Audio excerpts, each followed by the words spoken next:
Como ustedes recuerdan, el trabajo que estuvimos realizando ayer, nos interesaba ver de qué manera las variaciones de impuestos en el margen iban a introducir cambios en el mercado y por lo tanto iba a generarse un nuevo equilibrio. Entonces hoy día voy a dejarles este análisis para que lo complementen con el trabajo que hicimos ayer. Entonces, pensemos en el caso de un incremento de impuestos. Lo primero que decíamos que este incremento de impuestos entonces iba a reducir el tamaño de mercado, iba a generar una nueva cantidad de equilibrio y por lo tanto en esa nueva cantidad de equilibrio era necesario que tanto se redujera la cantidad demandada como la cantidad ofertada.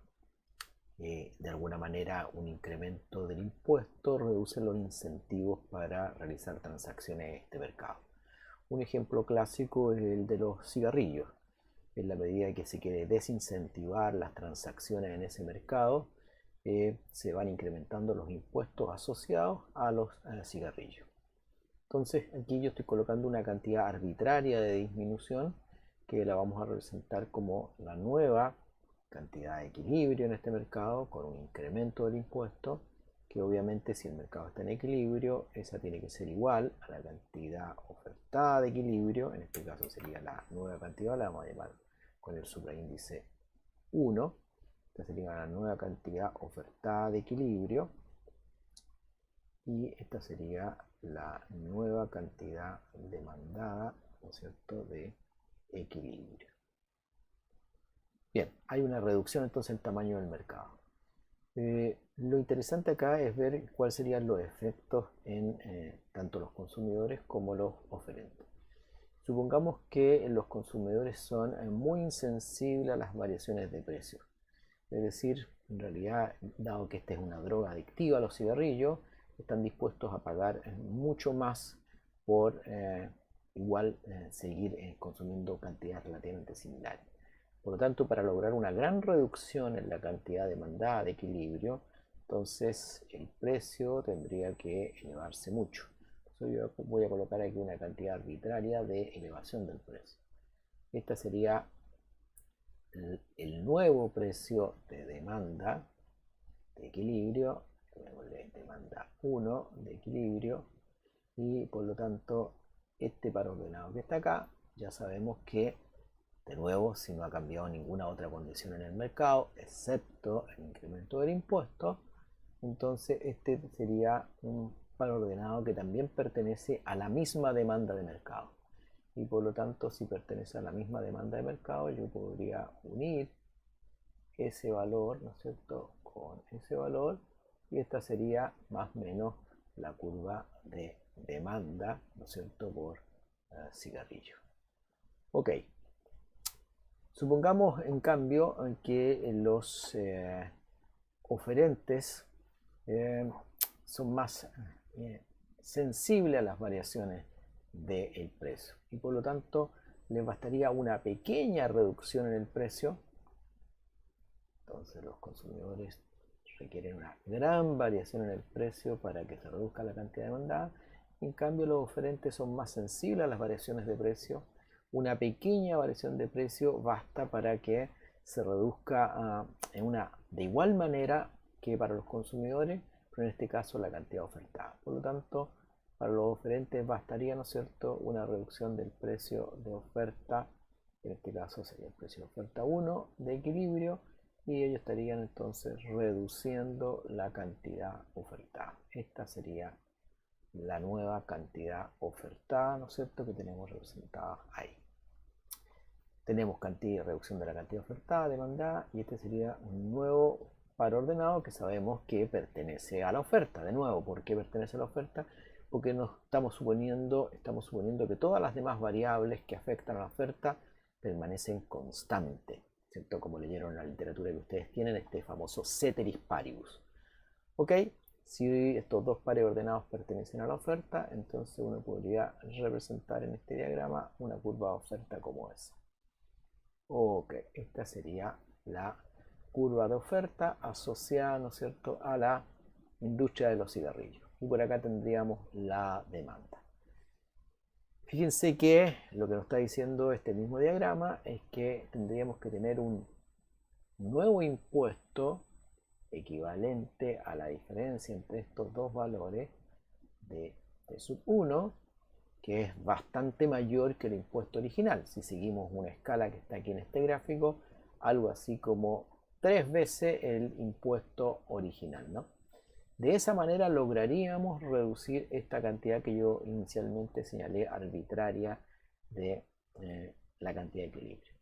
Podríamos decir que a los oferentes el precio les bajó relativamente poco, pero a los demandantes el precio subió de manera considerable. Fíjense ahora en la representación de la curva de demanda.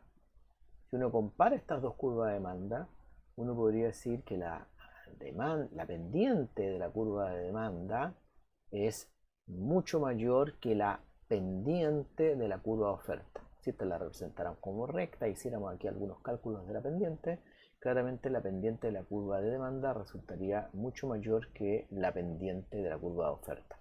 Hablando en términos absolutos, por cierto, dado que una relación es inversa y la otra relación es directa. ¿Qué estábamos diciendo inicialmente? Si esta es la demanda por cigarrillo, presumimos que los consumidores son muy reacios, ¿no es cierto?, a dejar de fumar y por lo tanto son muy insensibles al precio, droga adictiva. En cambio, los oferentes se comportan relativamente normal. Caídas en el precio, están menos dispuestos a producir, por lo tanto los incentivos para producir son menores y se reduce la cantidad ofertada. Bien, a esta demanda habitualmente le llamamos una demanda más bien inelástica. En cambio, esta parece ser una oferta relativamente más elástica que esa demanda. También podríamos decir, esta demanda es relativamente más inelástica que la oferta. Y eso trae consecuencias. Pasar de un impuesto T sub 0 al impuesto T sub 1 para lograr esta reducción en la cantidad de equilibrio va a tener un impacto mucho mayor, ¿no es cierto?, en el precio de demanda. El precio de demanda va a incrementarse mucho más que lo que se incrementa el precio, perdón, de lo que se reduce el precio de oferta. Y la razón es que, de nuevo, la demanda es mucho más inelástica, los consumidores son mucho más insensibles a las variaciones de precio. Les dejo propuesto que analicen los cambios en la recaudación tributaria para este ejercicio particular que ocurre con el cambio del ingreso y del gasto de los consumidores. En la última sesión dijimos que había algo seguro, el ingreso de los oferentes disminuía. Y esa es una razón importante que lleva a los oferentes a estar poco dispuestos a aceptar incrementos del impuesto. Ven que su mercado se reduce, ven que los ingresos de la industria, llámese el conjunto de firmas, también se reducen. Sin embargo, dijimos que no era obvio qué iba a ocurrir con lo que gastaban los consumidores en este mercado, si finalmente iban a terminar gastando más o menos. Y la razón es que habían efectos contrapuestos. Aunque efectivamente el precio que pagan es mayor, y uno por ese solo hecho diría que gastan más, hay que tomar en cuenta que también se reduce el consumo de cigarrillos, y por ese solo efecto gastarían menos. ¿Cuál de los dos es más relevante? Bueno, aquí con este gráfico uno podría dimensionar las magnitudes y llegar a una conclusión, pero sin tener datos. Aquí tenemos datos, ¿por qué? Porque tenemos un gráfico, tenemos representación, podríamos asignar aquí una escala y podríamos llegar a una conclusión. Lo mismo dijimos con respecto a la recaudación tributaria.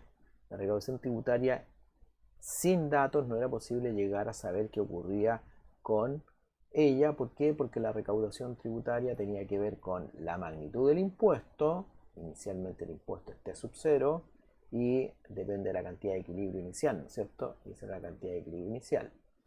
Luego hay otra recaudación tributaria que tiene que ver con un impuesto mayor, el T sub 1, y sin embargo hay una cantidad de equilibrio, ¿no es cierto?, menor, que sería la que está acá. Esa cantidad de equilibrio menor, ¿no es cierto?, nos dice que no es obvio qué va a pasar con este producto. De nuevo, aquí dado que tenemos un gráfico, ustedes claramente podrían llegar a las conclusiones, podrían dimensionar y saber qué es lo que va a ocurrir para este caso particular, no en general, pero sí para este caso particular. Un caso que podría ser interesante sería preguntarse, bueno, ¿qué mercado se relaciona mucho con el mercado de los cigarrillos? Hay un mercado que está muy relacionado con el mercado de los cigarrillos y que es el mercado negro de los cigarrillos, o el mercado donde se transan los cigarrillos de contrabando, ilegales. Ese es un mercado obviamente donde este impuesto no existe, ¿no? Y podríamos preguntarnos, bueno, si estos dos mercados están relacionados, ¿y por qué están relacionados? Porque en alguna medida los cigarrillos legales son sustitutos a los ilegales y viceversa. Y por lo tanto lo que ocurra en un mercado va a tener consecuencias en el otro. ¿Qué consecuencias esperaríamos que ocurrieran en el mercado de los cigarrillos ilegales si hay incrementos sucesivos de impuestos en el mercado de los cigarrillos legales? Esa es una pregunta bien interesante que vale la pena responder. Nosotros aquí estamos suponiendo que este análisis es sin la existencia de nada más. Supongamos ahora que existiera un algo más. ¿Y cuál sería el algo más? Otro mercado paralelo a este, ¿no es cierto?, en el cual se transan los cigarrillos ilegales. Ambos mercados estarían conectados. Entonces sería interesante tratar de responder nuevamente la pregunta: ¿qué ocurre si se incrementa aquí un impuesto? Esta demanda la puedo considerar exactamente igual como la consideré ahora si tomo en cuenta la existencia del mercado de los cigarrillos ilegales. Bueno, eso se los dejo como un problema propuesto para que lo analicen en la próxima clase en la ayudantía con Gonzalo. Bien, espero que tengan un buen fin de semana y como siempre, cuídense mucho. La salud es muy, muy importante para todo lo demás. Adiós.